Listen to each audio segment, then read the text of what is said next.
Subhanallah, Alhamdulillah, Allahu Akbar.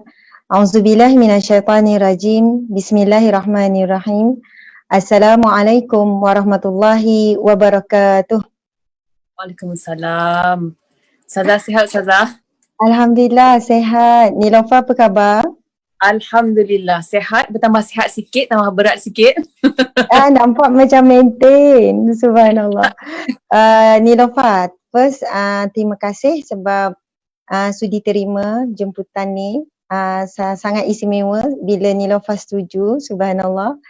Nilofa sendiri bila pihak saya melalui orang tengah jemput, apa pandangan Nilofa? Saya sebenarnya antara peminat kuliah Ustazah. Jujurnya saya memang selalu menonton masa nak bersiap pagi hari ataupun malam sebelum tidur saya dah pasang tentang beberapa ceramah Ustazah kan. Jadi bila Ustazah sendiri bila nak adakan sesi ni, saya sangat teruja. Jadi terima kasih kerana terfikir ataupun macam terfikirkan untuk buat ni bersama dengan saya. Saya harap malam ni kita boleh kupaskan topik-topik yang menarik supaya semua orang bersemangat, dapat manfaat dan lebih buat banyak amal ibadah, especially bulan ni. Ya, betul. InsyaAllah, Alhamdulillah. Nilofa, kalau dengar ceramah saya tu macam saya garang ke, macam apa ke? Ada yang garang, ada yang okey. Ada macam mak-mak bebel kan? Ada juga. Okey, subhanallah, alhamdulillah. Terima kasih Nilofa sebab ikut. Saya pun ikut juga sikit-sikit pengembangan Nilofa dan sebagainya. Sebagai seorang wanita berkejaya yang sangat berjaya di antara tokoh model idola lah kan, subhanallah. Nilofa pun masih muda lagi. Betul tak umur 31? Betul. Muda lah. Muda sangat. Saya pun lebih kurang lah tu. Okey, Nilofa. Nilofa start dalam 2010 kan dalam industri? Betul ke? Okay, sekarang 2020 maksudnya hampir ngam-ngam lah, lebih kurang dalam 10 tahun. Betul. Ya. Macam mana Nilofa bermula dulu ya? Start dengan apa ya? Saya berjinak-jinak dengan dunia pengiklanan, maksudnya buat commercial TV, billboard ataupun print ads dekat surat khabar kan. Asalnya memang nak cari side income saja untuk tampung buat tabung belajar. Asalnya nak sambung belajar ke luar negara menggunakan duit-duit tu lah. Okey. Maksudnya Nilofa cuba nak survive sendiri, sedangkan mungkin background keluarga Nilofa mungkin mampu, tapi Nilofa sendiri suka untuk menabung. Ayah saya cakap masa tu, dia kata dia akan biayai kalau saya setuju pergi ke Australia, tapi saya masa tu bercita nak pergi ke US untuk sambung belajar dalam bisnes. Jadi kalau nak pergi US saya kena tak belajar belanja sendiri. Oh, macam tu. Maksudnya sebab ayah nak pergi Australia, tapi Nilofa nak pergi US. So syarat dia okey, faham. Tapi akhirnya belajar di Sunway. Betul? Akhirnya di sini Malaysia. Okey, subhanallah, alhamdulillah. Okey, Nilofa, masya-Allah. Sebagai permulaan kita pada malam ini, supaya malam Ramadan ini kita sama-sama jadikan majlis kita ni majlis ilmiah. Kan, memang majlis ilmu pun insya-Allah salah satu taman syurga. Jadi insya-Allah kita sama-sama memulakan dengan bacaan kitab Al-Fatihah. A'udzubillahi minasyaitanirrajim. Bismillahirrahmanirrahim. Alhamdulillahirabbil alamin. Arrahmanirrahim. Maliki yaumiddin. Iyyaka na'budu wa iyyaka nasta'in. Ihdinas siratal mustaqim. Siratal ladzina an'amta 'alaihim ghairil maghdubi 'alaihim waladdallin. Amin ya rabbal alamin. Alhamdulillah. Nilofa tak apa ke lewat malam ni? Ke biasa tidur awal ke malam Ramadan? Memang tidur awal, tapi ada sebab-sebab tertentu kan, sebab perempuan jadi tak apa. Ya, subhanallah. Biasanya orang panggil Nilofa apa? Nilofa ada panggilan manja ke apa ke? Lagi suka saya panggil apa? Sejujurnya saya paling suka orang panggil nama saya nama penuh. Nilofa itu yang paling saya suka. Okey. Memang ada setengah orang lebih nak singkatkan nak Lofa, tapi saya lebih kepada Nilofa lah. Kalau saya nak teruskan panggil Lofa, saya lebih suka. Okay, Nilofa. Okay, saya panggil Nilofa. Subhanallah. Alhamdulillah, tajuk kita pada malam ini iaitu berkaitan dengan cinta dan cita-cita. Betul? Okay. Betul. Boleh saya tanya dulu? Boleh. Saya tanya pada Nilofa. Okay. Apa maksud cinta? Kalau pada Nilofa sendiri, maksud cinta itu sendiri. Nilofa pernah jatuh cinta? Pernah Ustazah. Tipu lah tak pernah. Berapa puluh kali tu Nilofa? Wow. Tak sampai 10 kot. Tapi rasanya kalau okay, mungkin lebih pada 10, mungkin ratus kali Ustazah. Jatuh cinta pada banyak benda, bukan saja pada manusia, tapi jatuh cinta dengan hari-hari pun saya rasa saya ada jatuh cinta kepada benda-benda yang benda-benda kecil yang mungkin kita terlepas pandang. Okay. Faham. Okay, tapi maksud saya, maksudnya apakah maksud definisi cinta bagi Nilofa? Kemudian mungkin cinta yang kita maksudkan ada dua lah kan, cinta kepada Allah ataupun cinta kepada makhluk. Cinta Betul. Kepada makhluk ni selain daripada Allah. Kalau kita orang Islam mungkin kita akan sebut kita cinta Allah, lepas tu cinta Rasulullah, kemudian kita cinta Al-Quran, kemudian kita mencintai orang yang mencintai Allah. Kita mencintai orang yang mencintai Rasulullah. Kita mencintai orang yang mencintai Al-Quran. Maksud kadang kita tak boleh nak direct rasa macam mana nak cinta Allah. Oh, rupanya Allah sebut di dalam Al-Quran, qul in kuntum tuhibbunallah, sekiranya kamu mencintai Allah, fattabi'uni, maka ikutilah aku. Maksudnya ikuti Nabi Muhammad sallallahu alaihi wasallam. Yuhibbukumullah.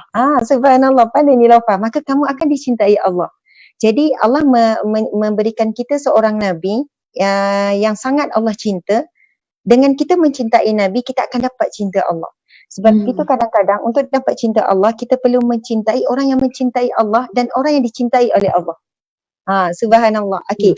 Tapi tolong jawab dulu soalan saya, apakah definisi cinta bagi Nilofa? Maksudnya bukan cinta benda-benda cinta umum lah, cinta kepada manusia.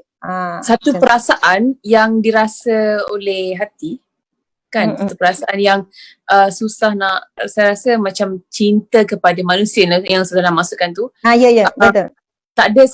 Tidak ada satu standard yang sama.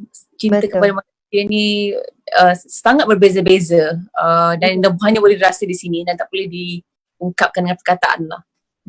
Rasa cinta tu sendiri, betul kan? Betul. Maksudnya definisi cinta, kalau kita tanya kepada 1000 orang mungkin berbeza. Setiap orang ada definisi cinta yang berbeza. Betul. Ada yang kata cinta ni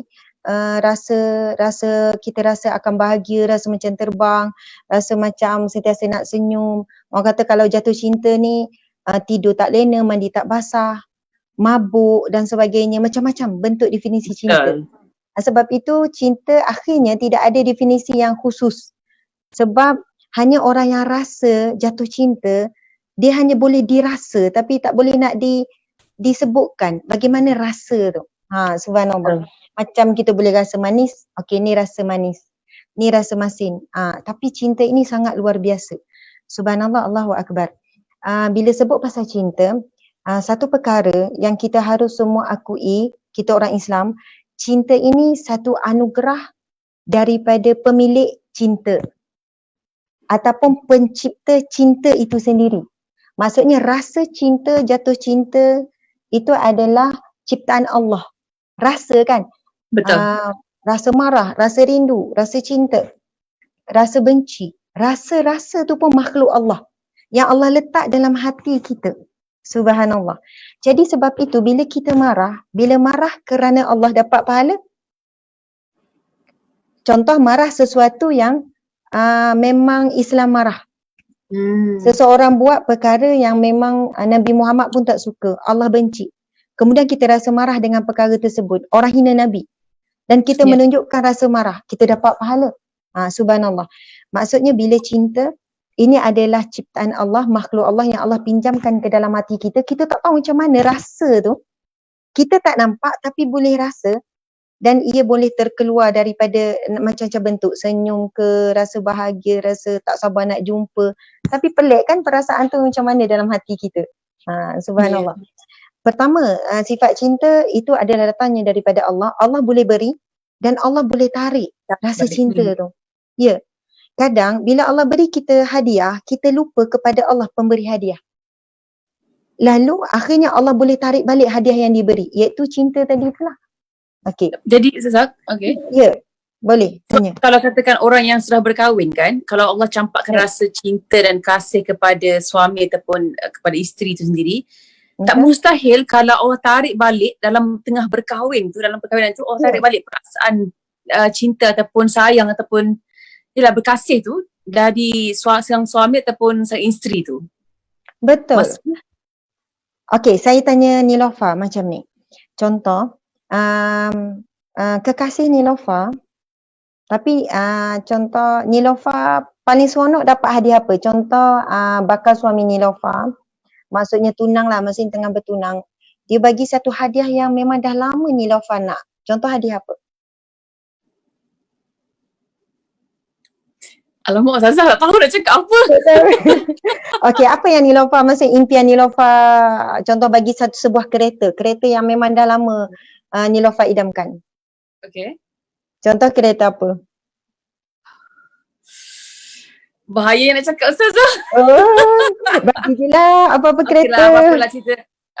Kereta Ferrari. Okey, Ferrari, okey. Okey, Ferrari. Lepas tu dia bagi hadiah Ferrari, kemudian dia bagi kunci sebagai tanda cinta. Lepas tu Nilofa leka dengan Ferrari tu. Seronok dengan Ferrari tu, selalu bersihkan, selalu lap, lepas tu pergi bawa ke mana-mana. Sampailah tunang Nilofa nampak, Nilofa lebih sayangkan Ferrari daripada dia. Contohlah, sampai macam dah lupa sebab seronok sangat dengan hadiah tu. Saya nak tanya, boleh tak tunang tu dia nak ambil balik Ferrari tu? Boleh sebab dia punya. Sebab dia yang bagi kan? Dia bagi hadiah. Dia kata, oh awak bila sudah bagi hadiah, awak leka dengan hadiah ni, awak lupa pula pada saya. Contohlah. Bila Allah beri kita, Allah berikan kepada manusia nikmat cinta, Allah bukan beri saja-saja, Allah akan uji dengan nikmat tersebut. Sama ada nikmat cinta suami isteri. Tadi kan Nilofa tanya suami isteri kan. Bila suami isteri bercinta, dia lupa untuk dekatkan diri kepada Allah. Mungkin dia ada terleka.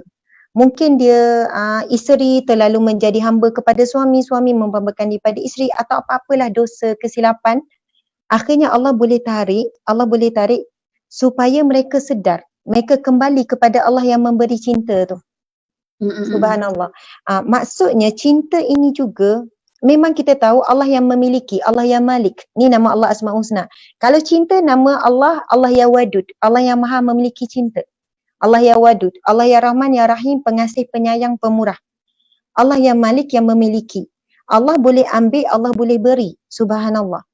Jadi apabila Allah mengambil nikmat cinta daripada seorang suami dan isteri, persoalan seterusnya, mustahil tak Allah nak pulangkan semula? Mustahil. Boleh. Boleh. Tak ada yang mustahil. Tak mustahil pula. Ya, betul. Sebab macam dulu kan Nilofa, saya dulu kerja sebagai kaunselor perunding cara rumah tangga.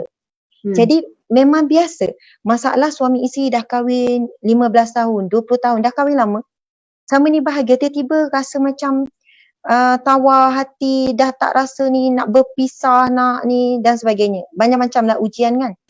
Tapi bila kita kata, okey buat masa ni jangan fikir lagi nak bercerai, jangan fikir ni lagi, tolong dalam tempoh 2 minggu lagi kita akan jumpa. Tapi dalam tempoh ini banyakkan zikir. Contohnya zikir Allah ya Wadud yang maha memiliki cinta, ya Allah. Berikanlah kami nikmat cinta. Ya Allah ya Rahman ya Rahim. Banyakkan istighfar, kemudian buat solat hajat, solat taubat. Allahu Akbar. Kita tak tahu ya Nilofa. Kadang-kadang klien tu datang, Ustazah, kami tak tahu macam mana tapi kami saling mencintai. Masa mungkin Allah campakkan kembali perasaan tu. Bila mereka mula kembali dekat dengan Allah semula. Kadang-kadang lambat, kadang-kadang cepat. Tapi bila saya cuba apply pada subhanallah, bila kita cuba apply pada klien, bila kembali kepada Allah, insya-Allah Allah akan memberi kembali apa yang telah diambil, ataupun kalau Allah uji lagi lama pun insya-Allah dia tetap kuat untuk mempertahankan rumah tangga. Tapi kadang-kadang rumah tangga ni Nilofa, bukan semestinya ia berdiri teguh dengan rasa cinta, tapi banyaknya dengan rasa tanggungjawab. Cinta membina sebuah perkahwinan, tapi yang melangsungkan perkahwinan adalah tanggungjawab. Betul. Walaupun selepas tu mungkin tawar dengan sikap, rasa macam dah nikah baru tahu tak best sangat pun, dia bukan bagus sangat pun, dah nikah baru kenal panggil sebenar. Banyak kawan saya cakap macam tu. Macam mana tu? Jadi Niloufar rasa takut nak kahwin ke? Tak takut, taklah takut, tapi rasa macam ni, rasa macam frust dengan feedback mereka tu yang macam tak payah kahwin lagi, tak payah kalut-kalut sangat, nanti sama je. Kalau dia kata kalau aku dulu aku nak tunggu dulu macam tu. Jadi banyak yang negatif daripada yang positif. Tapi saya selalu terfikir Zara, kalau lah dengan kita dah jatuh cinta dengan manusia, kita dah boleh jadi mabuk, berangan, terbang kat orang-orangan. Macam mana rasa kalau kita jatuh cinta betul-betul dengan Allah SWT? Itu saya rasa saya mungkin tak pernah rasa lagi. Saya tak sampai ke tahap itu lagi, saya rasa. Okay, subhanallah. Bila Niloufar sebut pasal cinta jadi mabuk. Cinta ni tempatnya di mana? Di hati kan? Kita sebut di hati. Hati ini dalam anggota badan kita, ia adalah umpama raja kan? Betul tak? Raja. Jadi bila kita jatuh cinta kepada seseorang, ni kita belum jatuh cinta kepada Allah. Bila kita jatuh cinta kepada seseorang, kita akan jadi hamba kepada yang kita cinta. Sebab apa? Hati ni adalah raja. Bila hati ditawan, jadi kita ni seolahnya sedang ditawan. Contoh bila hati kita ditawan oleh raja kan, bila raja ditawan, semua fikiran, mungkin tangan, mungkin kata-kata, mungkin kaki, bila kata okey kita jumpa sekian-sekian, kaki pun cepat je melangkah. Bila sekian-sekian, sebab raja sedang dipegang. Jadi kita akan ada maksudnya akan ada kesan kita menjadi memperhambakan diri kepada seseorang itu. Bukanlah dalam bentuk yang negatif semata-mata ya. Macam Ustazah, kalau orang tu dah mabuk bercinta, nak pergi hantar makanan lah, nak pergi jumpa bila masa pun, call 3 pagi pun angkat phone lah, macam gitulah. Agam orang bercinta kan. Memang begitulah. Maksud kita sebab Nabi pun sebut dalam hadisnya, ala inna fil jasadi mudghah. Ketahuilah sesungguhnya di dalam tubuh badan itu ada seketul daging. Kan, wa iza salahat salahal jasadu kullu wa iza fasadat fasadal jasadu kullu ala wahya qalbun. Katalah dalam tubuh badan manusia ada seketul daging. Apabila daging itu baik, maka seluruh anggota badannya akan baik. Maksudnya memang tergantung sangat dengan daging ni. Namun apabila daging itu buruk, maka buruklah seluruh anggota badannya. Dan Nabi kata katalah itu adalah hati. Maksudnya kalau hati seseorang itu baik, akan keluar perkataan yang baik. Akan keluar mata pandang pun walaupun benda tu nampak negatif tapi dia tengok juga dah bentuk yang positif. Tangan pun akan menulis yang baik, kaki pun melangkah yang baik. Sebab itu sangat penting hati ini sebenarnya menjadi hamba kepada siapa. Kalaulah hati ini dipegang oleh dunia, akhirnya akan jadi hamba dunia. Hati ini kalau jatuh cinta kepada dunia, bangun nak tidur fikir pasal dunia. Esoknya apa? Okey, esok plan apa gini-gini. Bangun tidur je tak ada. Okey, hari ni nak buat kerja apa? Okey, ini untuk ni. Dunia saja. Tangan akan bergerak untuk menuju kepada yang kita fikir. Kaki pun akan pergi. Tapi ada orang hatinya ditawan. Ditawan kepada apa? Cinta kepada Allah. Sebelum tidur pun fikir, okey nak baca, okey tidur dalam ni, dalam berwuduk, okey sekian, okey nak maafkan semua orang, okey pagi besok nak bangun berapa. Dalam fikiran dia, sebab hati sedang ditawan dengan cinta Allah, akhirnya dia plan, okey esok bangun nak bangun awal pukul 4 pagi nak turun. Itu yang dia akan fikir dalam kepalanya. Subhanallah. Tapi kenapa ya, kan ada ungkapan, barang siapa yang fikir ataupun mengejar akhirat, dunia akan mengejarnya. Subhanallah. Contoh dia fikir pasal, okey esok nak istighfar. Esok nak istighfar 1000 kali. Subhanallah. Di sana ada janji Nabi SAW, hadis Nabi, barang siapa yang melazimi istighfar akan diberikan jalan keluar di setiap kesulitan, diberi rezeki yang tak disangka-sangka, diberi kegembiraan di setiap duka cita. Maksudnya dalam keadaan kita menyibukkan fikir tentang bab akhirat, di sana Allah beri fadilat-fadilat di setiap amalan-amalan kebaikan tu. Di setiap zikir-zikir yang dia amalkan yang kita fikir tentang akhirat tu. Subhanallah. Okey, saya nak tanya ni. Boleh saya tambah sikit tak pasal zikir tu? Dulu mungkin saya tak titik berat zikir ataupun selawat. Mungkin beberapa tahun yang baru, couple years ago baru saya start berzikir dan selawat. Tapi bila saya fikir balik, amalan zikir salawat ni amalan yang paling mudah sekali. Boleh buat bila-bila masa, tak payah nak berwuduk dan tak perlu nak kadang-kadang tak perlu nak menutup aurat. Buat. Betul. Jadi saya rasa macam bila saya sedar macam saya cakap kat ibu saya masa kita kat Madinah, saya kata bila orang puji kita, kita rasa seronok. Bila orang puji kita, kita nak baca, kita nak tengok artikel ataupun orang tulis apa pasal kita. Macam itulah Allah SWT nak tengok kita memuji dia dengan kebesaran dia, dengan kekuasaan dia. Kata ayat saya tukar balik perasaan macam kalau aku suka, apatah lagi pencipta aku suka bila aku muji. Akbar, subhanallah. Bijak. Nilofa, Allah ada satu nama, salah satu nama Asma Husna adalah Allah Ya Hamid. Allah yang maha terpuji dan Allah sangat suka dipuji oleh hambanya. Allah sangat suka dipuji oleh hambanya sehingga kan, contoh kita buat, tadi Nilofa buat metafora macam tu, kan analogi macam tu. Kalau kita sangat suka dipuji, apatah lagi Allah sangat suka dipuji. Subhanallah. Contoh, kalau orang puji Nilofa kan, Nilofa bagi apa pada orang yang puji tu? Kita macam cakap terima kasih ataupun kita lebih, how do I say, macam kalau katakan di media sosial ke Ustazah? Mungkin kita balas senyuman ke, love ke ataupun dengan perkataan yang baik, sekadar yang yang kita boleh balas. Pernah tak Nilofa bagi upah ke RM10 ke RM50 ke? Tak pernah. Maksud saya ialah betapa Allah sangat suka kita memuji dia. Setiap kali kita puji, Allah bagi upah. Setiap kali kita puji, Allah bagi pahala. Puji bagi pahala, puja bagi pahala. Dan sebesar-besar hadiah yang Allah nak beri kepada orang yang sangat suka memuji Allah, syurganya. Maksudnya kita ni macam mana pun suka orang puji tapi tak sampai pun kita bagi upah orang. Kalau kita bagi upah, sekali puji RM10, beratur orang nak puji kita. Betul kan? Tak ada kita transfer, makasih kerana memuji, bagi akaun ya, nanti tak.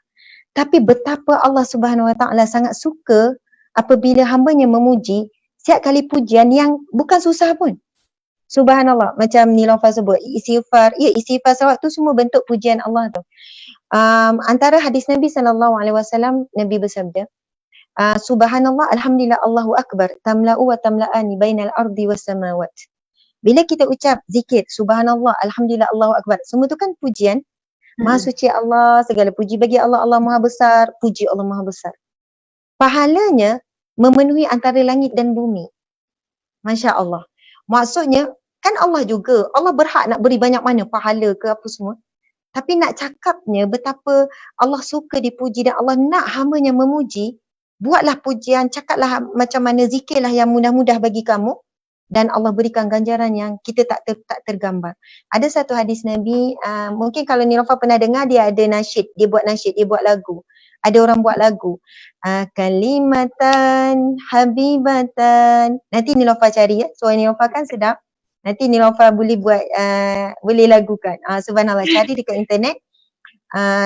Kalimatan habibatan ila rahman. Khafifatan 'alal lisan, saqilatani fil mizan. Itu saya bukan buat lagu betul-betul tu. Kalau lagu betul-betul memang best lah. Kita kena kontrol lah ni kan. Subhanallahi wa bihamdi, subhanallahil azim. Itu hadis Nabi. Nabi bersabda, kalimatani habibatani, dua kalimah yang dicintai oleh Allah. Subhanallah. Dua kalimah ni Nilofa mendatangkan cinta Allah kepada kita. Sebab dua kalimah yang Allah sangat cinta. Bukan mendatangkan cinta manusia, bukan mendatangkan cinta suami, cinta anak, cinta makhluk, cinta ibu ayah. Tapi cinta siapa? Besar. Cinta paling besar, cinta Allah. Hadis Nabi kata dua kalimah yang sangat Allah cinta. Ia ringan pada lidah. Khafifatani. Sangat ringan pada lidah. Saqilatani fil mizan. Tapi berat pada timbangan mizan di akhirat kelak. Apa dia tu? Zikir dia? Subhanallah wa bihamdi. Subhanallahil azim. Maha suci Allah. Subhanallah wa bihamdi. Maha suci Allah dan pujian baginya. Subhanallahil azim. Maha suci Allah yang mulia. Subhanallah, Allahu Akbar. Jadi dua zikir tu. Saya nak tanya Nilofa. Macam mana Niloufar cuba belajar hari-hari untuk istiqamah zikir? Ada kaedah tak untuk Niloufar supaya istiqamah dengan zikir-zikir tertentu? Jadi selepas solat fardu saya akan duduk sekejap untuk ulang zikir-zikir subhanallah, subhanallah walhamdulillah wala ilaha illallah wallahu akbar, istighfar, selawat, semua tu memang saya wajibkan untuk buat selepas solat. Dan masa masuk kereta, jadi saya akan ingat point-point dalam seharian, time mana yang saya akan wajib. Jadi benda tu dah jadi rutin. Bila kita masuk kereta je duduk je, dan saya akan sebut mulut. Jadi automatically subconscious saya memang dah terbiasa. Okay, subhanallah. Ataupun sebelum tidur nak lelap tu, bila dah set alarm, I ingat dah bila set alarm akan terus zikir, selawat. Jadi nak mulakan memang susah, tapi saya jadikan rutin di beberapa perbuatan harian.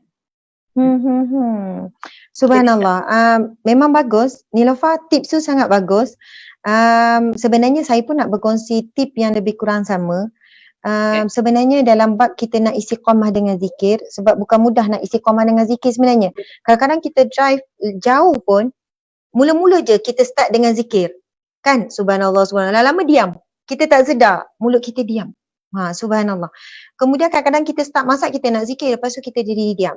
Pertama, saya setuju macam cara Niloufar buat, ada poin-poin yang ditetapkan.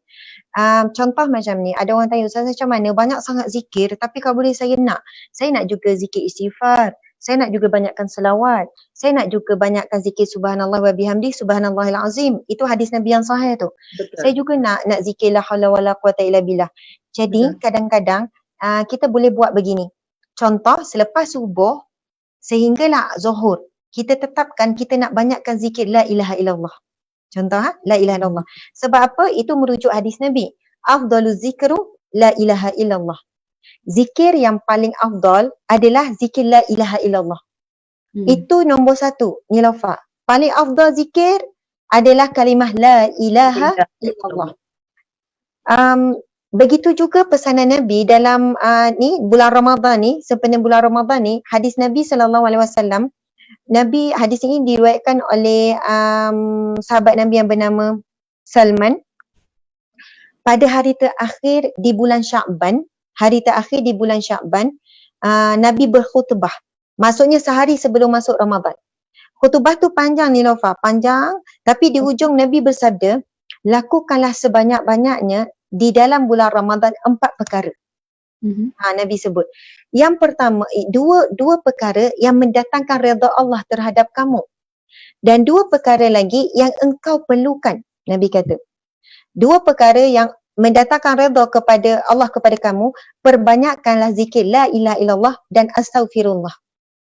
Nabi minta di bulan Ramadan, Nabi bagikan wasiat, bulan Ramadan perbanyakkan 2 zikir ni. La ilaha illallah dengan astaghfirullah.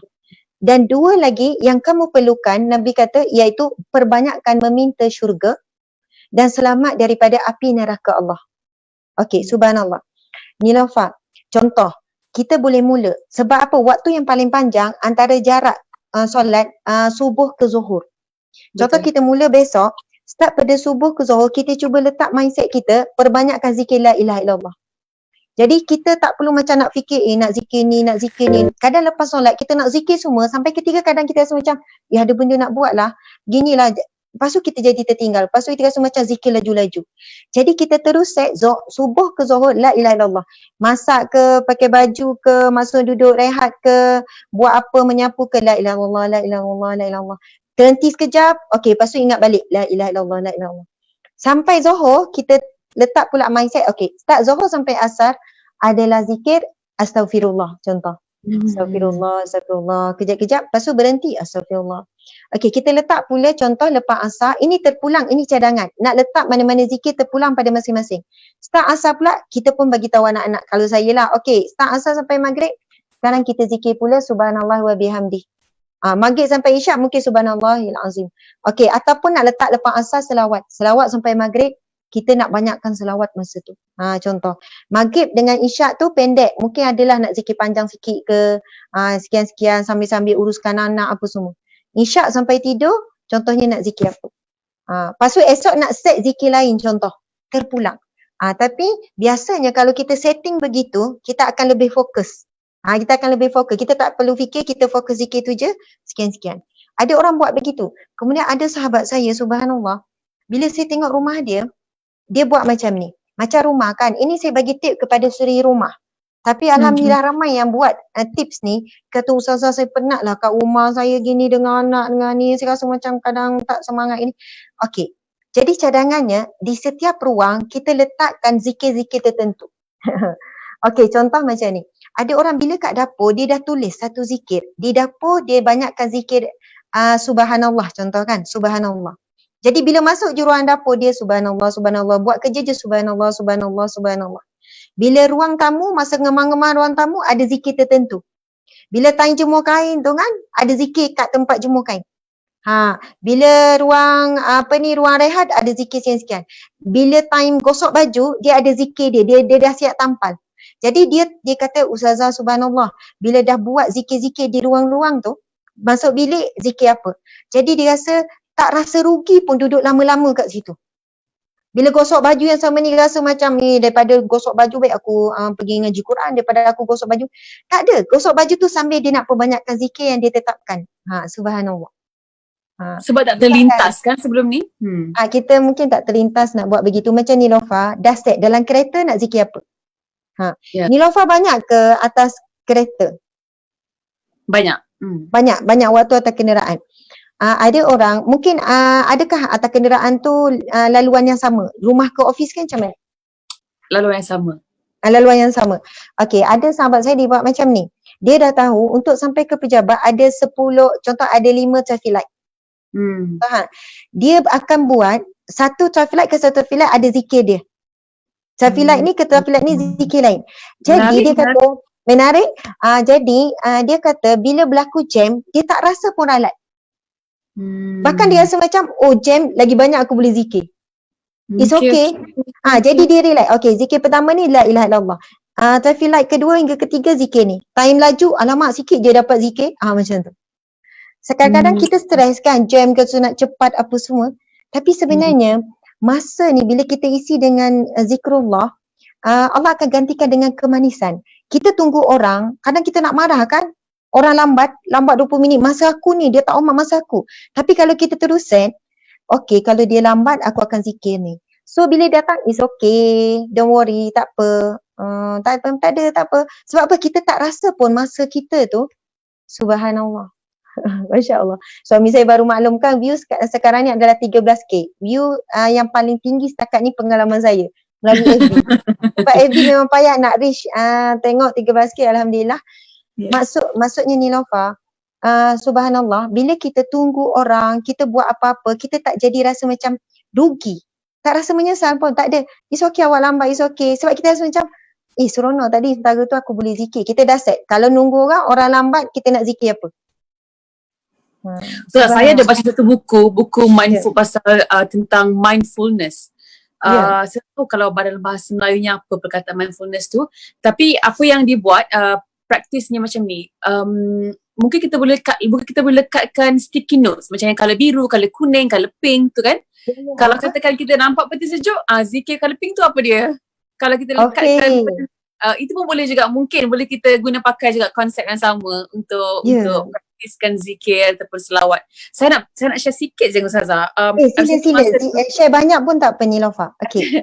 Ada satu masa tu saya sangat susah hatilah ataupun ada benda yang mengacau saya punya fikiran.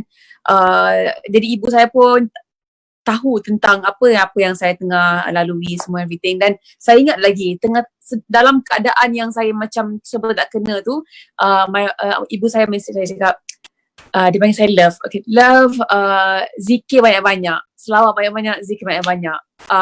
For the first time. And then lepas tu lama sikit tu, dan ada selang beberapa lama tu di message lagi saya ada cakap zikir, dia kata zikir banyak-banyak, selawat banyak-banyak. Saya kata macam aku tak pernah zikir banyak-banyak. Okay, apa kata aku try zikir banyak-banyak? Nak tahu? Aku nak cuba kalau betul zikir ni boleh sort of macam tenang kata melapangkan saya punya masalah masa tu. Jadi saya buat ekstrim. Saya buat memang puluh-puluh ribu punya satu hari. Jadi saya buat sampai setiap malam saya tidur dengan tasbih. Kalau bangun pagi esok kan 5,000, 8,000. Sehari tu memang puluh-puluh ribu. Saya buat dalam masa yang agak lama dan saya Masya Allah, dia punya efek tu saya tak boleh nak cakap dekat orang. Dia punya lapang dan sejuk dada tu macam mana rasa dia. Jadi bila sekarang kan, kalau kata, sebab tu saya rasa macam zikir, selawat, istighfar ni antara benda yang kena ada dalam hidup kita sehari-hari. Ya, wajib. Okey, Niloufar. Bila Niloufar ada masalah stres, Niloufar rasa macam mana?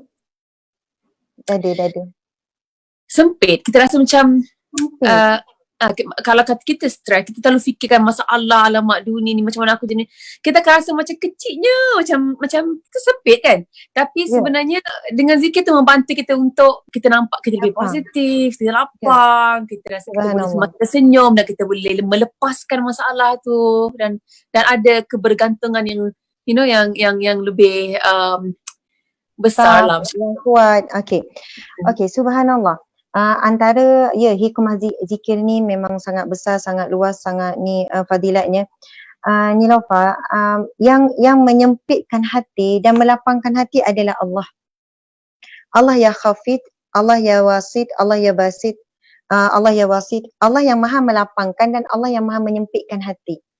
Sama ada Allah akan menyempitkan hati kita, biasanya hati manusia akan sempit dengan hal dunia dan akan lapang dengan hal akhirat. Hati kita akan sempit bila kita lupa Allah dan kita membesarkan makhluk Allah. Hati kita akan jadi lapang bila kita ingat Allah. Sebab itu bila kita sebut zikir, hasbi rabbi jalallah, ma fi qalbi ghairullah.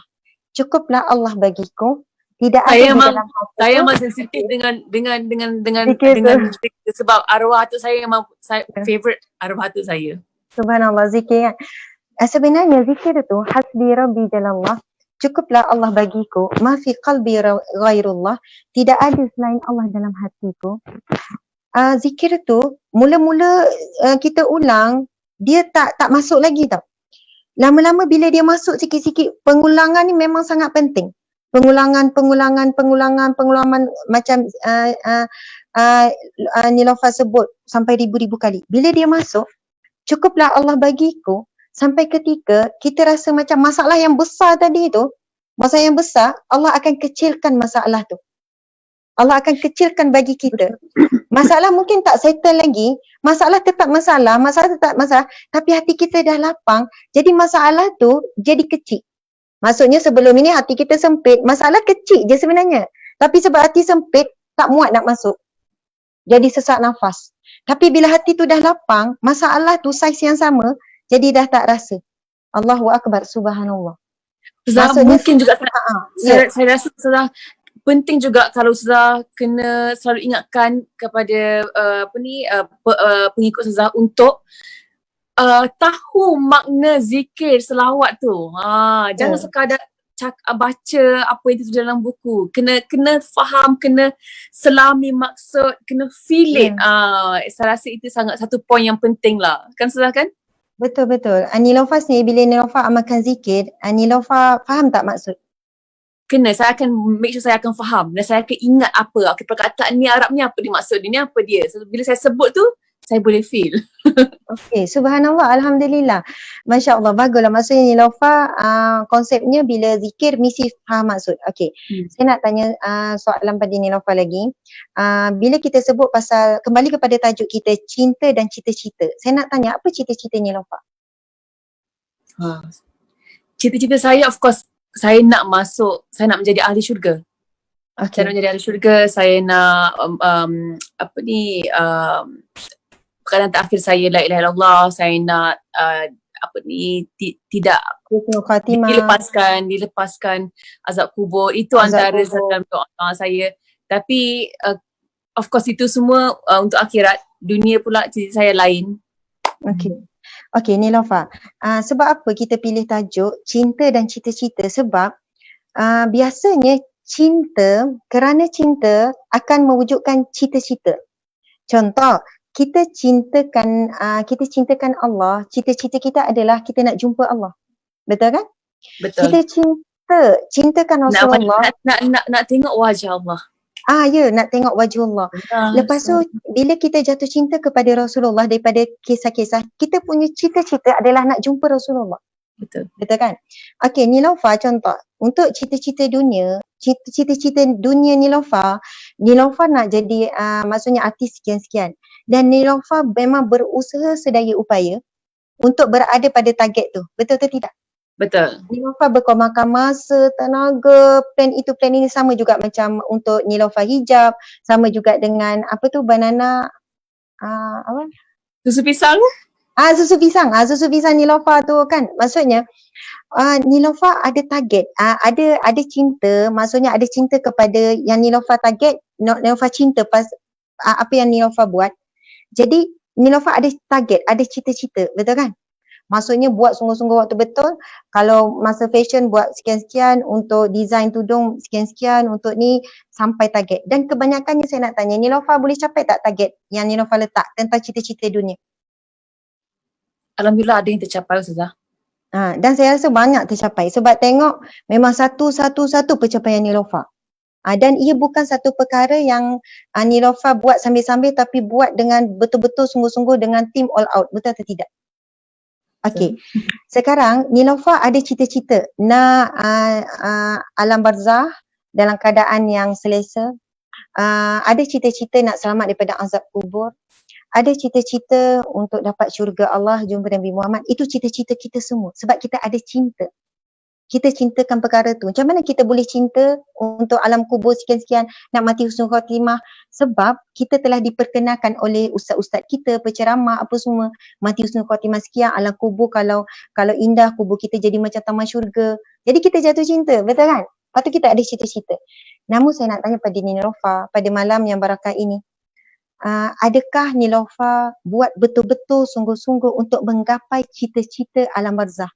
Cita-cita untuk bertemu Rasulullah, untuk bertemu Allah. Adakah Niloufar dah buat pengorbanan? Maksudnya secara ni. Okey, subhanallah. Jujur saya cakap, saya mungkin tidak cuba sehabis baik lagi untuk mendapat apa yang saya inginkan untuk akhirat. Banyak lagi benda yang saya perlu perbaiki, banyak lagi yang saya perlu pertingkatkan, tambahkan.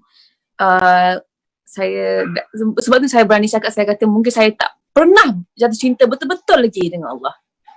Allahu Akbar. Sebenarnya bukan Niloufar je, saya pun sama. Saya tanya tu bukan sebab saya dah ready. Sebenarnya Niloufar, kita semua yang ada bersama dengan dengar pada malam ini, kita sebenarnya bila kita letak cita-cita akhirat, tapi usaha kita tak sama dengan ikhtiar kita untuk cita-cita dunia. Cita-cita kita alam kubur, untuk di padang mahsyar, nak titian sirat tu berjaya direct ke syurga, tak jatuh ke neraka. Tapi kita punya ikhtiar ataupun usaha kita tak sebagaimana untuk capai cita-cita di dunia. Sebab itu insya-Allah pada malam ini saya nak kongsikan satu doa. Sebenarnya doa ni dah biasa. Yang pertama doa ni biasa, yang kedua pun sebenarnya bagi setengah orang biasa. Sebab tadi kita cerita pasal zikir. Jadi macam mana nak jadi ahli zikir? Bukan mudah. Sebenarnya ada orang yang Allah pilih untuk jadi ahli zikir. Maksudnya dia ni sentiasa ingat Allah, buat apa-apa untuk Allah, buat apa-apa ikhlas kerana Allah, sentiasa tujuannya adalah Allah. Jadi antaranya adalah doa daripada hadis Nabi SAW yang Nabi ajar kepada sahabat. Saya baca, Niloufar ikut sama ya. InsyaAllah kita baca dengan maksud. Okey. Bismillahirrahmanirrahim. Bismillahirrahmanirrahim. Allahumma a'inni ala zikrika ala zikrika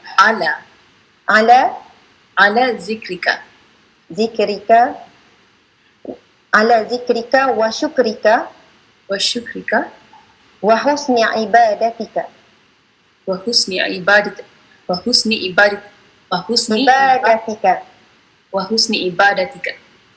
Amin ya rabbal alamin.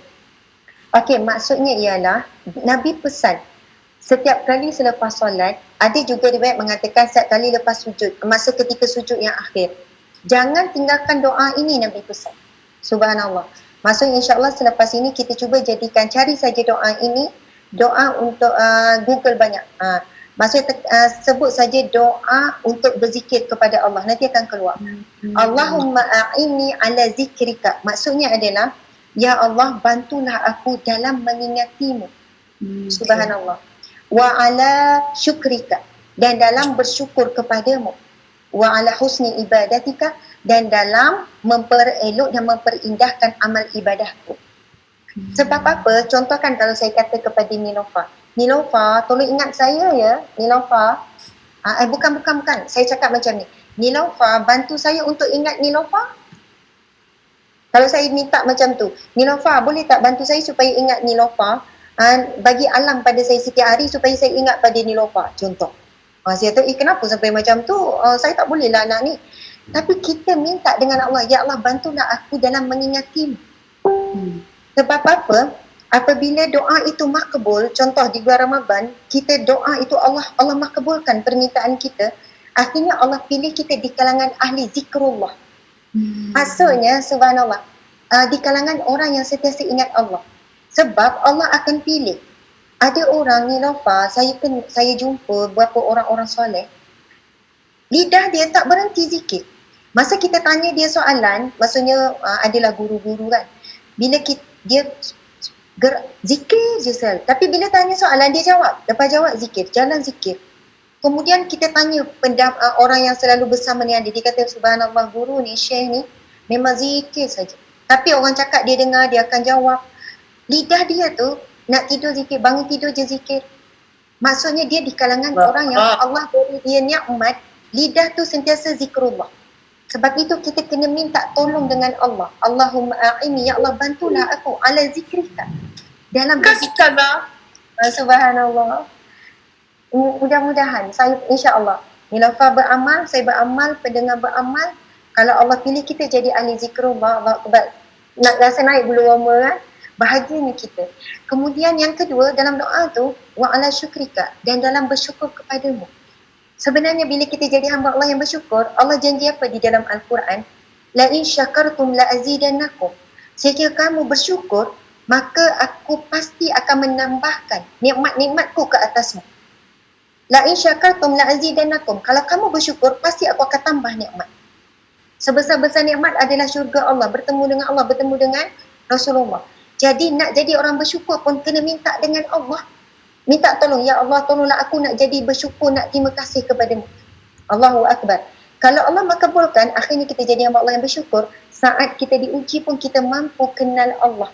Kita mampu berterima kasih, syukur kepada Allah. Dan yang ketiga, yang ketiga dulu. Yang ketiga, lepas ini Nova cerita. Yang ketiga, kita minta apa? Wa ala husni ibadatika. Dan dalam memperindah dan memperelokkan amal ibadahku. Maka bila kita minta, Allah akan temukan kita jalan-jalan untuk perbaiki solat, untuk membaiki puasa, perbaiki zakat. Allah tak akan biarkan ibadah kita ini sia-sia. Sebab apa? Nabi SAW bersabda, kam min shaimin, betapa ramai. Maksudnya kumpulan yang Allah tak terima puasa lebih ramai daripada Allah terima ni Nilofa. Kam min shaimin, betapa ramai orang berpuasa, Nabi sebut, laisa lahu min siyami, tidak dapat apa-apa daripada pahala, tak dapat apa-apa daripada puasa, tak dapat pahala. Ilal ju' wal afash, kecuali lapar dan dahaga saja. Nilofa, kita mungkin sepanjang hidup kita puasa 30 tahun, contohnya 30 kali lah. Takut ke tidak Nilofa, kalau di akhirat kelak tiba-tiba kita ingat pahala puasa banyak. Tiba-tiba bila di padang mahsyar dihisap pahala puasa, setiap tahun kosong. Allahu Akbar, takut kan? Jadi saat tu kita kena minta tolong dengan Allah, wa ala husni ibadillah, bantu aku dalam memperelokkan ibadah. Sebab ibadah bukan pasal sah saja Nilofa. Solat kalau sah cukup semua syarat 13 rukun, belum tentu Allah terima. Kalau kita solat ada riak, ada takabur, ada ujub. Sebab itu kita sangat takut ibadah kita sah tapi Allah tidak terima, tak ada pahala. Kita sedekah banyak tapi semua tu kosong. Takut kita ada penyakit riak, ujub, takabur. Sebab itu kita kena minta dengan Allah 3 perkara tu. Sebab tu Nabi pesan, setiap kali lepas solat jangan tinggalkan doa. Okey, Nilofa pula. Bila saya sebut tadi tentang orang yang bersyukur kan, jadi 2-3 hari lepas adik saya di Kota Kinabalu di Sabah, jiran belakang rumah dia, rumahnya terbakar. Jadi kawasan ni kawasan yang macam rumahnya rapat antara satu sama lain, di pasal kampung kan. Jadi rumah di tengah-tengah tu, kampung tu terbakar disebabkan macam kita pintar saya rasa. Jadi tak dapat selamatkan apa-apa kecuali satu beg saja. Jadi dalam rumah tu ada seorang makcik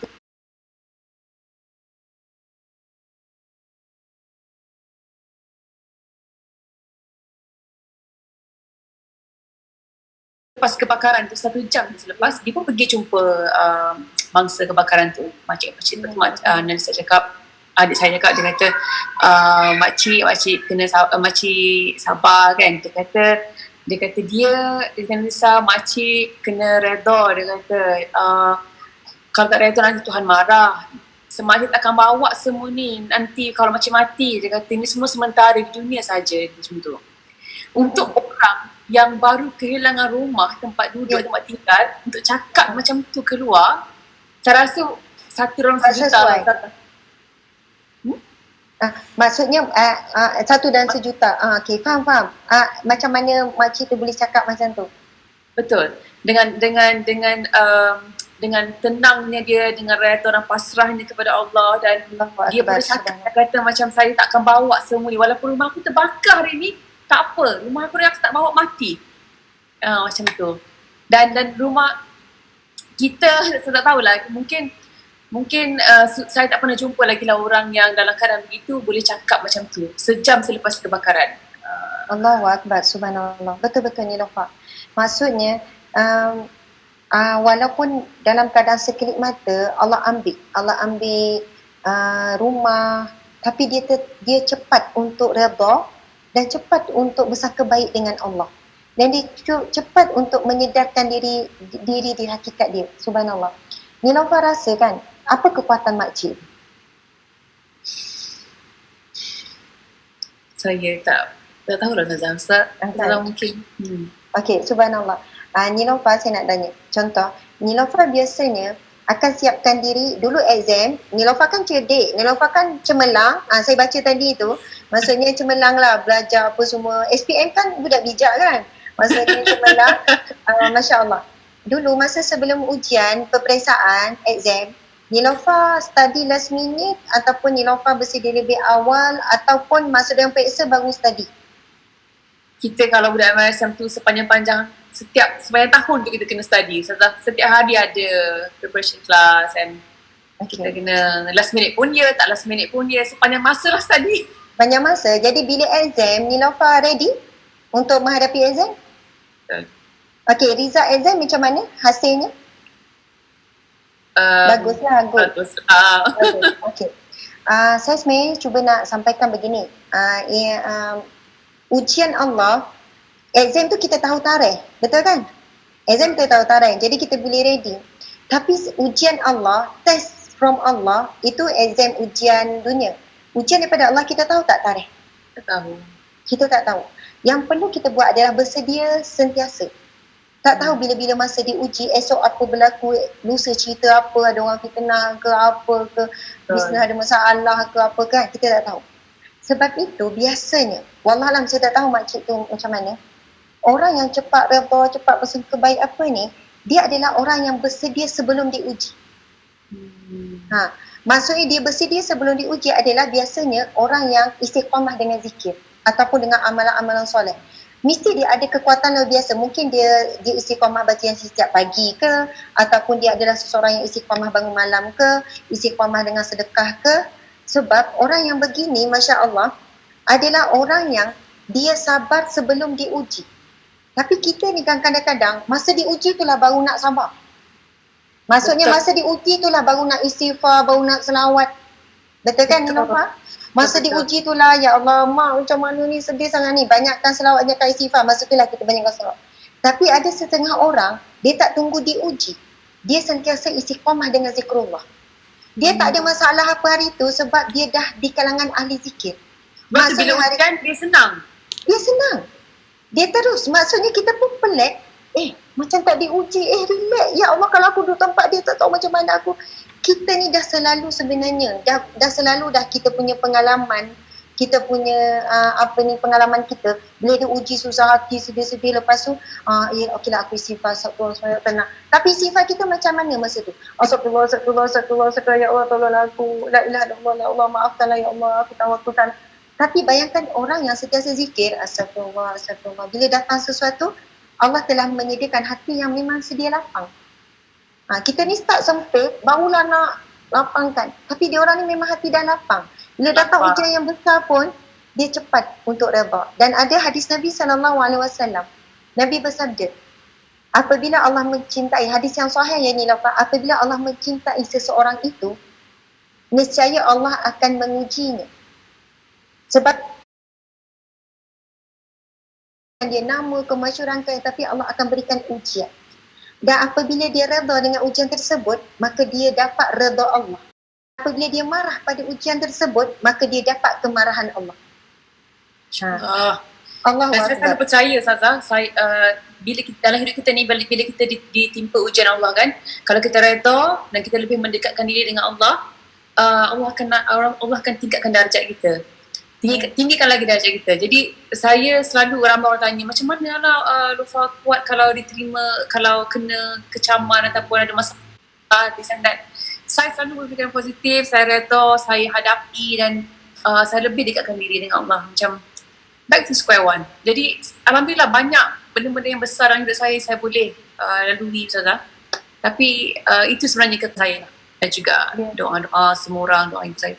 Saya nak apa benda lagi? Ramai antara kalangan saya, kami saya sendiri nak sangat jadikan tahajud itu satu benda yang kerap dilakukan. Tahajud. Dan bila kita bangun tahajud, kita rasa macam tahajud, susahnya nak bangun, tapi kalau bangun tu, bestnya kalau bangun tahajud. Bila kita dapat bertahajud, kita rasa macam kadang-kadang tak datang idea nak minta doa apa. Dan bila selalu kita buat, kita rasa macam tahajud itu seperti solat-solat yang biasa. Macam mana kita nak kekalkan rasa istimewanya tahajud? Aku saja bangun time gini. Kalau dekat kawasan aku mencaran, aku seorang saja bangun rasanya. Macam mana tu? Okey, subhanallah, Allahu Akbar.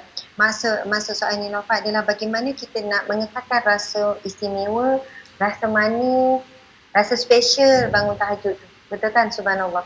Kan kalau kita dapat sesuatu tu jarang-jarang pun kita rasa macam menghargai. Tapi bila dah selalu dah hilang. Okey, subhanallah.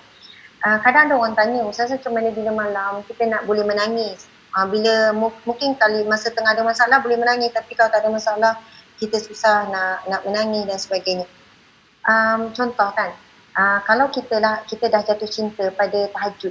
Contoh, kita dah jatuh cinta pada tahajud, kita jadi hamba kepada tahajud, kita rasa macam seronok tahajud, subhanallah.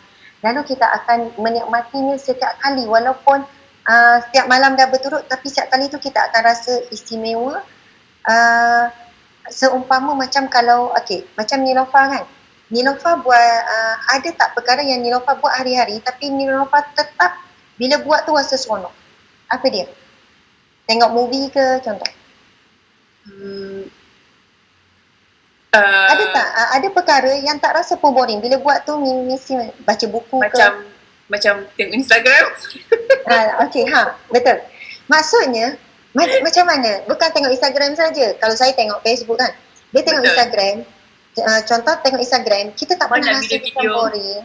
Dan kita tak pernah rasa macam, dan setiap kali tu kita rasa macam kita akan menghayati, kita lupa benda lain. Betul kan?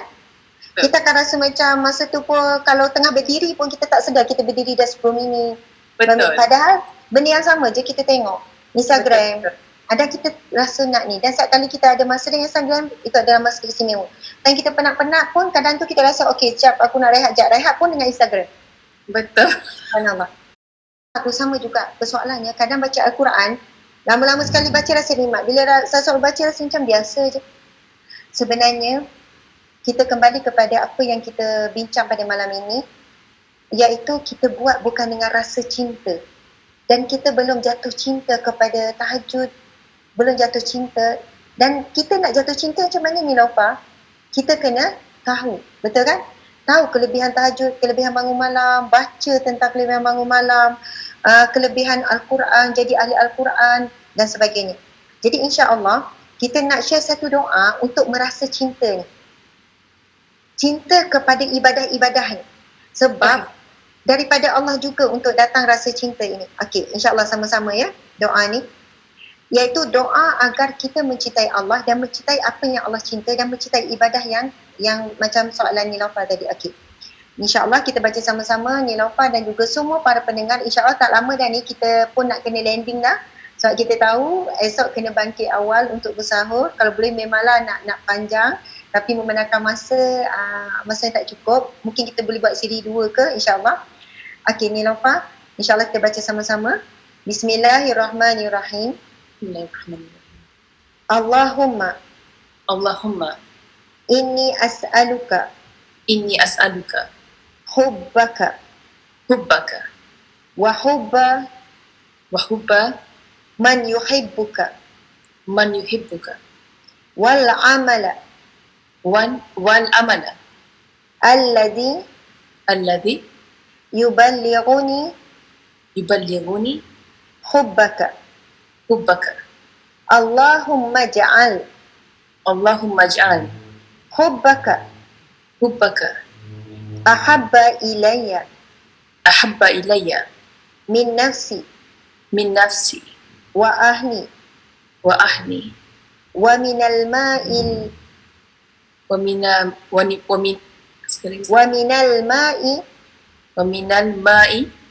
al-baradi. Amin ya rabbal alamin. Ini adalah hadis Nabi Nilofa, hadis Nabi, hadis riwayat Ahmad dan Tirmizi. Maksudnya dua doa yang kita kongsi malam ini adalah dua-dua doa daripada hadis Nabi yang sahih. Doa yang pertama tadi cari dalam Google doa untuk mengingati Allah akan keluar.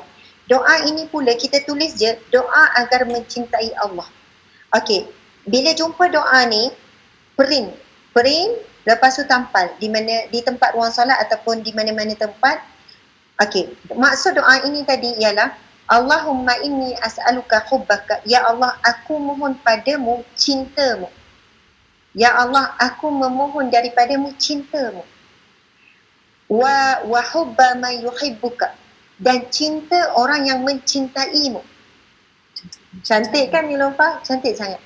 Ya Allah, aku mohon kepadamu cintamu dan cinta orang yang mencintaimu. Wal amal allazi yuballighuni hubbaka, dan amalan yang menghantarkan kepada cintamu, dan amalan yang menyampaikanku kepada cintamu. Kemudian sambung lagi, Allah maj'al hubbaka, ya Allah jadikanlah kecintaanku kepadamu lebih aku cintai daripada cintaku pada diriku sendiri, keluargaku dan daripada air dingin. Subhanallah.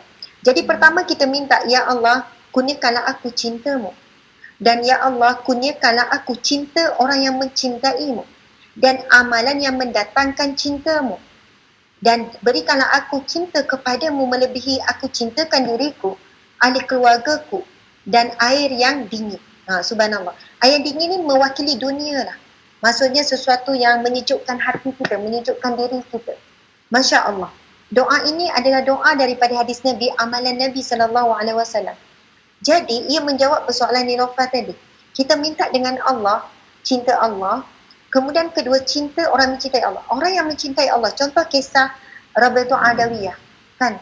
Ini kan kita tahu ia adalah seorang wali Allah di kalangan wanita. Rabi'ah Adawiyah, bila time dia bercinta dengan Allah, bermunajat, beribadah, berzikir, ada satu kisah Rabi'ah Adawiyah yang memang pelik kisah dia. Lepas dia tunaikan solat, lepas dia solat, dia nampak ada darah mengalir.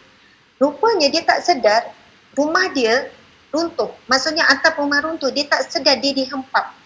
Dia tak sedar ketika dia bermunajat, pada hari-hari dia buat tu.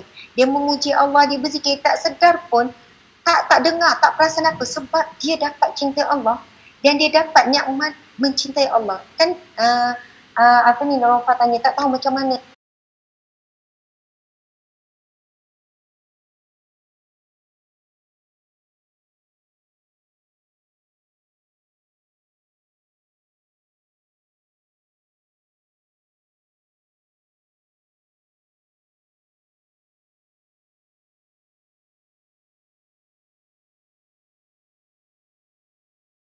rasa ni, sakit semua tak rasa, cuma dia nampak darah, dia pun pelik darah apa.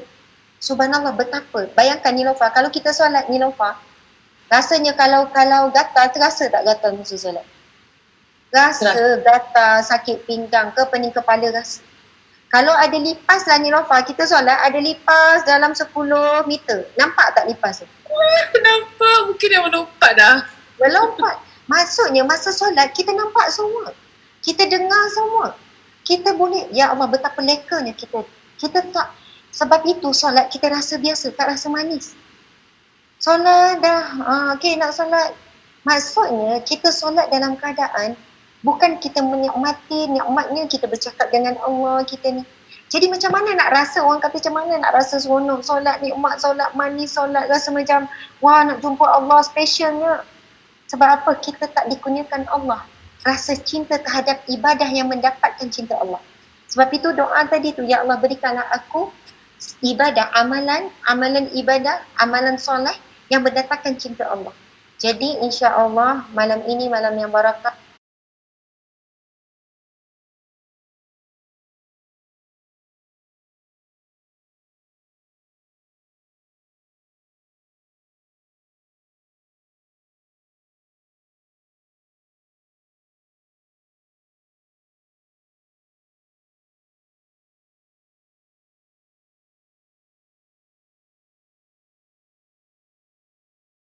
Mati malam ni ataupun mati anytime lah malam ni ke, agak-agak rasanya layak tak masuk syurga Allah? Kalau mati malam ni lah. Saya sejujurnya saya tak pernah rasa layak, Razah. Tapi saya sentiasa yakin yang Allah akan masukkan saya di syurga. Tapi saya tak pernah rasa layak. Okey, subhanallah.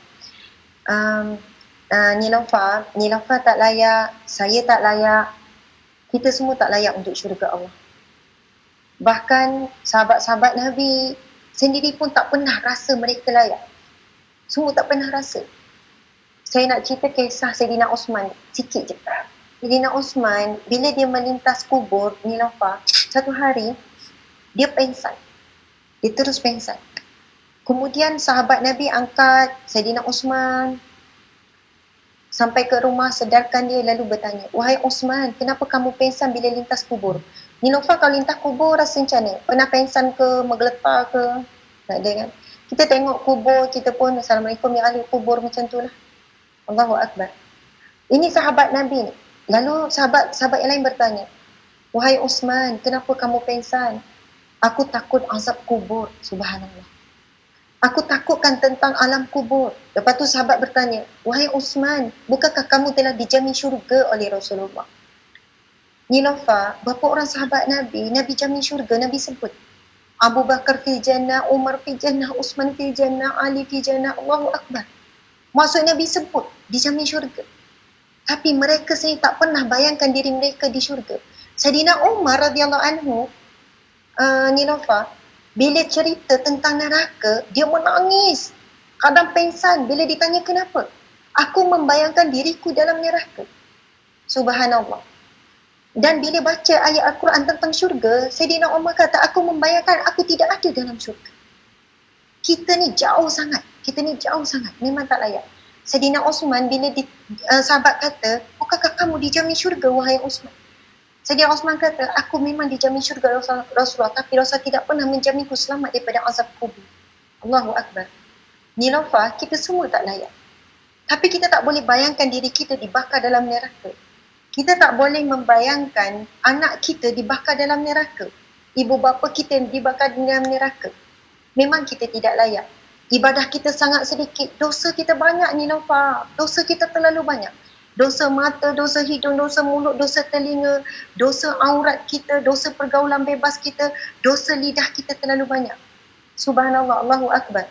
Namun Nilofa, kita ada harapan untuk masuk syurga melalui jalan doa. Jalan doa. Sebab itu Nabi pesan di bulan Ramadan ini, perbanyakkan minta syurga dan perbanyakkanlah minta selamat daripada api neraka. Kerana itu dalam mafhum hadis Nabi yang lain, Nabi sebut tentang bulan Ramadan ini, setiap malam di malam Ramadan Allah akan memilih di kalangan hamba-Nya, di kalangan manusia untuk diperintahkan kepada malaikat supaya dicatat dia sebagai ahli syurga. Dan pada setiap malam Ramadan Allah akan memilih di kalangan hamba-Nya, di kalangan manusia untuk dibebaskan daripada api neraka Allah. Maksudnya nama-nama yang dah patutnya masuk neraka Allah akan masuk syurga, Allah akan pilih. Allah akan perintahkan malaikat. Sebab itu kita dituntut untuk bangun di setiap malam Ramadan ataupun bukan sekadar malam, maksudnya minta doa syurga dan selamat pada neraka tu. Kadang orang tanya, Ustazah nak doa macam mana Ustazah, saya tak hafal. Saya tanya doa, hafal tak doa Rabbana atina fid dunya hasanah? Ini kebanyakan orang hafal. Nilofa hafal kan? Rabbana atina fid dunya hasanah wa fil akhirati hasanah wa qina azaban. Itu doa minta syurga dan selamat pada neraka. Bacalah doa tu setiap kali lepas solat, nak buat apa, tengah dekat dapur ke apa. Sebab apa? Doa tu membawa masuk apa? Rabbana atina fid dunya hasanah wa fil akhirati hasanah. Ya Allah, berikanlah kehidupan aku di dunia ini baik. Baik maksudnya hidup dalam redha Allah. Fil akhirati hasanah, dan di akhirat juga baik. Baik tu di padang mahsyar baik, berakhir di syurga. Itulah kebaikan kehidupan di akhirat. Wa qina azabannar, dan selamat daripada api neraka. Tapi di sana ada doa lain lagi. Allahumma inna nas'aluka ridhaka wal jannah. Ya Allah, aku mohon redhamu dan syurgamu. Wa na'udzubika min sakhatika wan nar, dan aku mohon dijauhkan daripada api neraka-Mu, selamat daripada api neraka-Mu. Tapi kalaulah ada yang dengar pada malam ini, tak pernah hafal doa, bermulalah kita minta dengan Allah dalam bahasa Melayu, tak ada masalah. Ya Allah, aku nak syurga-Mu, ya Allah, aku minta jauh daripada neraka-Mu. Ada orang tanya, Ustazah, apa tanda-tanda doa itu diterima Allah? Tandanya adalah dah mula usaha selepas itu. Maksudnya ni Lofa contoh, ya Allah berikanlah aku syurga-Mu. Selepas itu, kalau ada ciri-ciri kita berubah untuk jadi hamba Allah lebih baik. Dari sudut solat, dari sudut ibadah, dari sudut pakaian, dari sudut pergaulan dengan suami. Maksudnya ada nampak perubahan, itu tanda doa kita diterima Allah. Setelah itu Allah beri kita kemudahan berusaha untuk berubah. Tapi kalau kita minta tapi sama je, esok sama makin teruk, maksudnya doa kita itu terhijab. Na'udzubillah min dzalik. Dan tadi tu kan bila sebut pasal syukur tadi tu kan, Nilofa, subhanallah, saya minta maaf pendengar sekalian, saya tahu saya sebenarnya kalau boleh memang kita nak kupas lebih dalam, lebih lanjut, tapi saya pun diberi warning Ustazah supaya stop, sebab kita hormati masa, kita pun nak bangkit mulai. Saya nak sudahi ni dah 11 suku dengan satu hadis Nabi sallallahu alaihi wasallam. Saya sangat suka hadis Nabi ni. Nabi bersabda, ihfazillaha yahfazka. Jagalah Allah, Allah pasti menjagamu. Ihfazillaha tajidhu tujahaka. Jagalah Allah, kamu akan dapati Allah akan ada di hadapanmu. Indah tak Nilofa? Indah kan? Wa iza sa'alta fas'alillah. Apabila kamu meminta nak sesuatu, minta dengan Allah. Wa iza sta'anta fasta'in billah. Dan apabila kamu perlukan pertolongan, minta saja dengan Allah, minta tolong dengan Allah. Saya nak patah balik hadis Nabi tu, Nabi sebut, ihfazillaha yahfazka. Jagalah Allah, nescaya Allah akan menjagamu. Ini adalah syarat orang yang nak dapat hidupnya pertolongan Allah, sentiasa dijaga Allah. Apa yang dia minta Allah akan beri. Syarat pertama, ihfazillaha, jaga Allah. Apa maksud jaga Allah? Apa yang Nilofa faham dengan jaga Allah? Kita kena jaga Allah. Apa yang Nilofa faham? Maksudnya buat apa yang Allah suka? Ya, subhanallah. Yalah, Nilofa budak bijak, alhamdulillah. Bukan budak dah, insyaAllah. Subhanallah. Ihfazillah, maksud jaga Allah adalah jaga hak Allah. Apakah hak Allah? Hak Allah ada dua. Yang paling utamalah, pertama, hak Allah adalah untuk ditaati perintahnya. Yang kedua, untuk ditinggalkan larangannya. Itu yang hak Allah. Bila kita tunaikan hak Allah, perintah Allah, kita cuba sedaya upaya kita cek apa lagi perintah Allah belum kita buat ya. Apa tu lagi? Okey, Allah suruh solat, Allah suruh zakat, Allah suruh puasa. Okey, apa lagi perintah Allah? Allah suruh jaga aurat contoh. Kemudian cek. Yang kedua, apa lagi larangan Allah yang masih aku buat? Ini maksudnya kita jaga hak Allah, maka Allah akan jaga kita. Bahkan bila time Allah menjaga kita, kita tak perlu minta. Allah dah beri apa yang kita perlu tanpa kita minta. Sebab Allah paling tahu apa yang kita perlu dalam hidup. Betul. Yang kita tahu apa yang kita mahu. Tapi Allah tahu apa yang kita perlu. Jadi Allah beri apa yang kita perlu. Hadis itu sebenarnya panjang. Nabi sambung lagi. Sekiranya seluruh makhluk di bumi berkumpul untuk memberikan keburukan kepadamu, nescaya tidak akan berlaku tanpa izin Allah. Maksudnya, seluruh manusia berkumpul buat untuk merancang kejahatan, keburukan kepada kita. Bila dah Allah jaga kita ni, tidak akan diizinkan Allah. Tanpa izin Allah tak akan berlaku. Namun, apabila seluruh manusia berkumpul untuk memberikan kebaikan, tak akan berlaku juga tanpa izin Allah. Allahu Akbar, subhanallah. Nilofa, sekiranya kita doa dengan doa meminta cinta Allah tadi, lalu Allah memilih kita jadi hamba Allah yang Allah cinta, mencintai Allah, jatuh cinta kepada Allah, berkali-kali jatuh cinta, rindu nak jumpa Allah, nak jumpa Rasulullah, Allah akan isytiharkan di kalangan para malaikat. Ini hadis Nabi yang sahih yang lain, Nilofa. Nabi SAW bersabda, apabila Allah mencintai seseorang, Allah memanggil malaikat Jibril. Nilofa pernah dengar hadis ni? Pernah kan? Allah memanggil malaikat Jibril. Wahai Jibril, aku mencintainya. Maka cintailah dia. Aku mencintai si fulan. Wahai Jibril, aku mencintai si fulan. Maka kamu cintailah dia. Allah ni bila Allah cintakan seseorang hamba, Allah isytihar kepada malaikat, ketua malaikat iaitu malaikat Jibril. Lalu malaikat Jibril pergi berhadapan dengan semua malaikat. Berkumpul semua dan malaikat Jibril berkata, wahai para sekalian malaikat, sesungguhnya si fulan ini dicintai Allah, maka cintailah dia. Allahu Akbar. Maksudnya kalaulah kita di kalangan yang Allah cinta, Allah akan isytihar kepada para malaikat, kepada malaikat Jibril buat pengumuman. Ni manusia ini dicintai Allah. Namun yang kita takut ni Lofa, hadis itu ada sambungan. Dan apabila Allah benci, Allah murka kepada seseorang itu, lalu Allah berkata kepada malaikat Jibril, wahai Jibril, aku benci kepada dia, aku marah kepada dia. Lalu malaikat Jibril akan memberitahu sekalian malaikat sesungguhnya Allah membencinya. Lalu sekalian malaikat juga membencinya. Na'udzubillah min zalik. Mudah-mudahan insya-Allah mungkin Nilofa ada kata-kata akhir, berapa minit, berapa pun yang Nilofa perlukan. Banyak yang saya dapat malam ni Ustazah. Saya rasa saya tak pernah lagi dengar yang ataupun tak pernah lagi disuruh untuk meminta syurga ataupun minta kasih sayang, cinta Allah, saya tak pernah. Mungkin ada dalam ceramah saya terlepas pandang mungkin. Jadi satu ilmu baru yang saya akan mula praktikkan daripada malam ni onward insya-Allah. Dan terima kasih banyak Ustazah kerana memilih saya untuk bersama live. Sekali lagi menjadi laluan ataupun medium untuk berkongsi dengan ramai follower saya di page ni, di page Ustazah. Dan terima kasih banyak, semoga Ramadan kali ni membawa banyak keberkatan, keredaan kepada kita semua kali ni. Sangat precious sebenarnya Ramadan kali ni. Betul, sangat special. Dengan PKP, dengan ujian COVID, sangat special. Nilofa, saya pun ucap terima kasih banyak-banyak. Saya sangat terharu. Kemudian saya nak mohon maaf kalau ada Nilofa terasa hati. Kepada semua para pendengar yang kecil hati, insya-Allah Nilofa, di sini Allah temukan kita. InsyaAllah di syurga Allah kita akan disatukan. Amin ya rabbal alamin. Amin, amin, amin, amin ya rabbal alamin. Subhanallah. Jadi Nilofa, kita perlu berpisah. Terima kasih kepada semua para pendengar yang berada bersama-sama kita pada malam ini. Di mana pun kita berada, insya-Allah satu ketika nanti Allah akan satukan kita semuanya di syurga Allah, bertemu dengan Nabi yang kita sangat rindu, Nabi Muhammad sallallahu alaihi wasallam. Bismillahirrahmanirrahim. Allahumma ja'alna min ahli jannah, al-jannatul firdaus, bighairi hisab, bighairi azab, wa la taj'alna min ahli nar. Ya Allah, Ya Rahman, Ya Rahim, jadikanlah kami di kalangan ahli syurga-Mu, syurga Firdaus ya Allah, tanpa dihisab, tanpa diazab, dan jauhilah kami daripada azab api neraka-Mu ya Allah. Amin, amin ya Rabbal Alamin. Dengan itu Nilofa, kita tangguhkan majlis ilmu kita dengan tasbih kafarah dan surah Wal-Asr. Subhanakallahumma wa bihamdika asyhadu an la ilaha illa anta astaghfiruka wa atubu ilaih. Bismillahirrahmanirrahim. Wal 'asr innal insana lafi khusr illa alladhina amanu wa 'amilus solihat wa tawasaw bil haqqi wa tawasaw bis sabr.